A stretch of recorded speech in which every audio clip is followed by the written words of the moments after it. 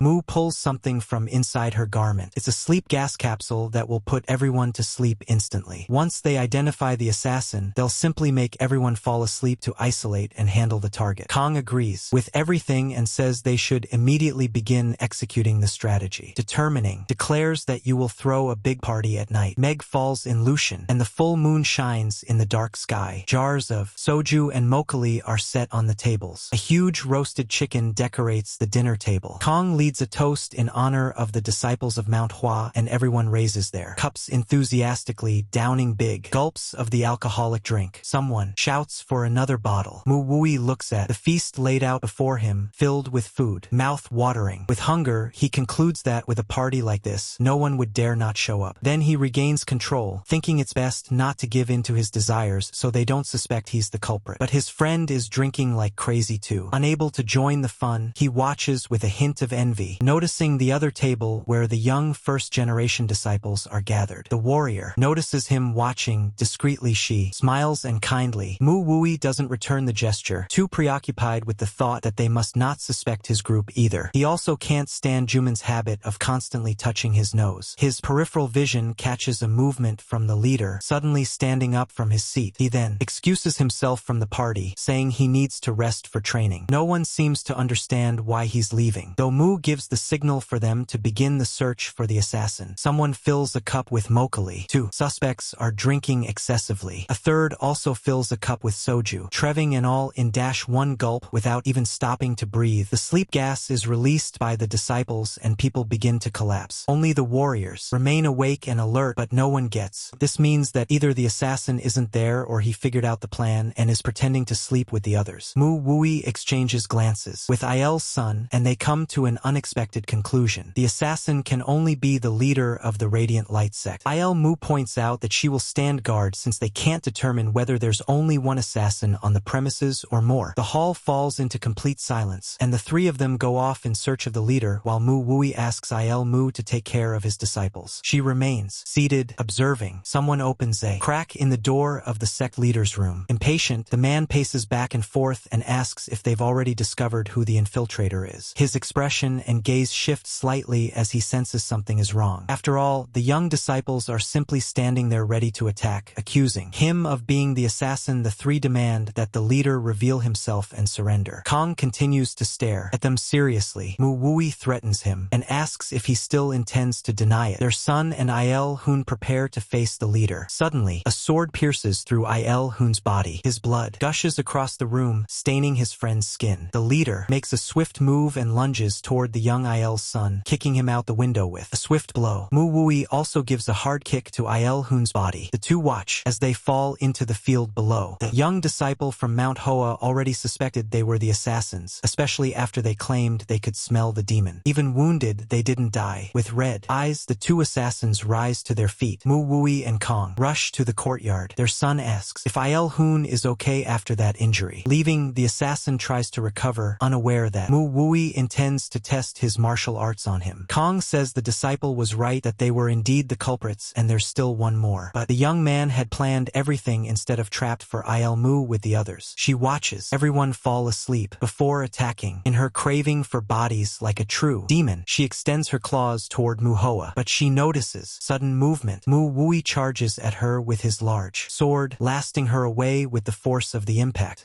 Mu was thrown out the window in a jolt but lands on her feet. Surprised, she can't understand how they didn't fall asleep from the gas. Mu Wui curses Yahello, calling her a coward for planning something so outrageous. The assassin watches as they all remove claws from their noses. Quickly, she realizes they were clever and planned everything so well if she didn't even notice. Still, in the face of her power, Illinois Mu mocks the trio and asks if they really intend to fight her. According to her assessment, it will be easy and boring to defeat them all, and so she offers a proposal to the group. Though Mu suggests they leave Mu Wui to her and run far away. Her red eyes burn with a terrifying glow. Meanwhile, in the courtyard, Kong charges straight at Yahello's son, blocking one of his strikes with his only arm. The demon finds the move far too obvious, but Kong retaliates with a powerful kick to the stomach. The assassin is furious from the hit. The leader's sword slices through the air toward the enemy. With swift movements that throw Yahello's son off, the sect leader doesn't hesitate before cutting off the demon's right arm. As blood sprays everywhere, the assassin attacks Kong ferociously, scratching his face with his claws. Yahello is in attack stance. He launches his claws at Mu Wui, but the young man slices them off with a single quick sword stroke. Weakened, the demon is then punched hard in the stomach by the disciple. The demon stumbles backward, his eyes boil with hatred as he stares at his opponent. Unfazed, the young disciple doesn't stop and delivers another punch to the assassin. Yahello is pushed back, but regains momentum and charges toward Mu Wui at high speed. But suddenly, he loses strength and drops his knees, overcome by an incredibly intense pain from within. The senior disciple observes the situation and says the assassin is even weaker than he expected. Facial mimicry and bone contraction techniques are what allow them to change their appearance, and that only works when they look directly into the victim's eyes. Mu Wui concludes that they cross paths with the disciples of Jonin and wants to know who is behind them, admitting that the young man is correct in his assessment. The demon reveals that two of them were killed during the encounter, but that they defeated the disciples. But Mu Wui doesn't believe that version of the story because the assassins have no real skill and are no match for the disciples. Yahello simply calls him arrogant, finally revealing the sword in his possession, leaving the young man stunned as he sees the weapon, a symbol of the sect forged by great blacksmiths. However, upon closer inspection, he realizes it's a replica. Meanwhile, the demon explains that not just anyone is capable of crafting a sword like that, and even replicating one is a major feat, confirming that this is indeed a sword from the Jonin sect. Even so, the senior disciple has doubts and questions how they gain access to such a weapon and whether they really killed the group's members. The assassin realizes that Mu Wui still doesn't believe their story. Then he asks slightly if the young man is on the same level as his fellow disciples. At that moment, Mu Wui is left stunned and Yahello